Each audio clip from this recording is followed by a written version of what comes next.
जय श्री हरि विष्णु मित्रों। आज मैं आपके लिए लेकर आई हूँ माघ महत्म का 21वां अध्याय। 21वां अध्याय इस प्रकार है।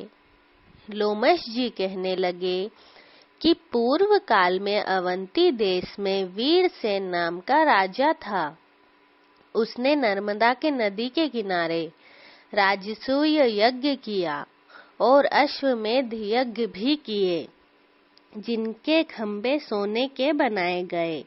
ब्राह्मणों को बहुत सा अन्न दान किया और बहुत सी गाय, सुंदर वस्त्र और सोने के आभूषण दान में दिए। वह देवताओं का भक्त और दान करने वाला था।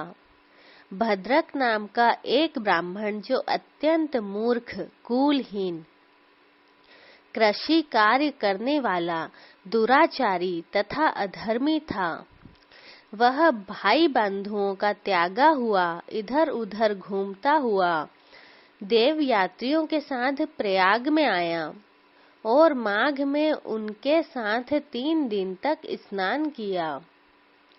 वह 3 दिन में ही निष्पाप हो गया। फिर वह अपने घर चला गया। वह ब्राह्मण और राजा दोनों एक ही दिन मृत्यु को प्राप्त हुए। मैंने इन दोनों को बराबर इंद्रलोक में देखा। तेज, रूप, बल, स्त्री, वस्त्र और आभूषणों में दोनों समान थे। ऐसा देखकर उसके महात्म्य को क्या कहा जाए। राजसूय यज्ञ करने वाला स्वर्ग का सुख भोग कर फिर जन्म लेता है, परंतु संगम में स्नान करने वाला जन्म मरण से रहित हो जाता है।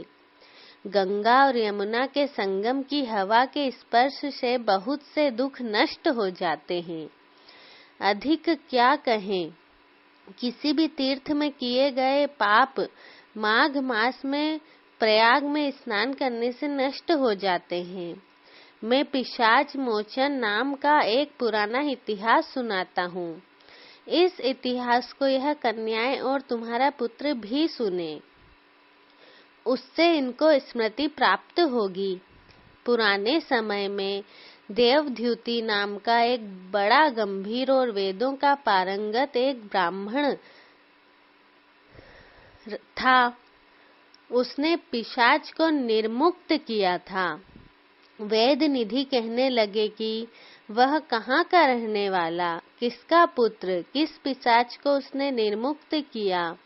आप विस्तार पूर्वक यह सब कथा सुनाइए।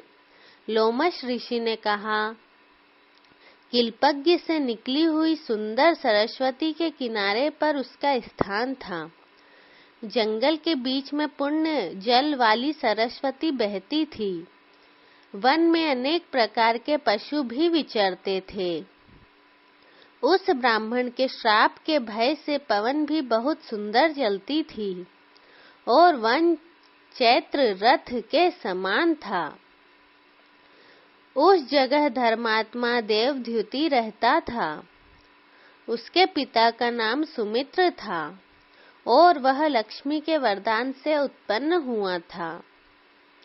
वह सदैव आत्मा को स्थिर रखता, गर्मी में अपने नेत्र सूर्य की तरफ रखता, वर्षा में खुली जगह पर तपस्या करता, हेमंत ऋतु में सारस्वत सरोवर में बैठता और त्रिकाल संध्या करता। जितेंद्रिय और सत्यवादी भी था। अपने आप गिरे हुए फल और पत्तियों का भोजन करता था। उसका शरीर सूख कर हड्डियां मात्र रह गई थीं। इस प्रकार उसको तप करते हुए वहां पर 1000 वर्ष बीत गए।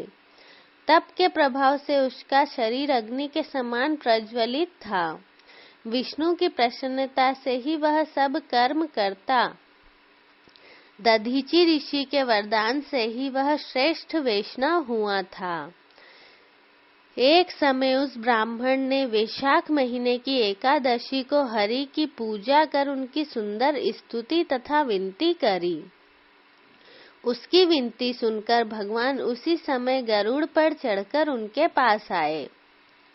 चतुर्भुज विशाल नेत्र मेघ जैसा स्वरूप भगवान को स्पष्ट देखकर प्रसन्नता के मारे उसकी आंखों से आंसू भर आए।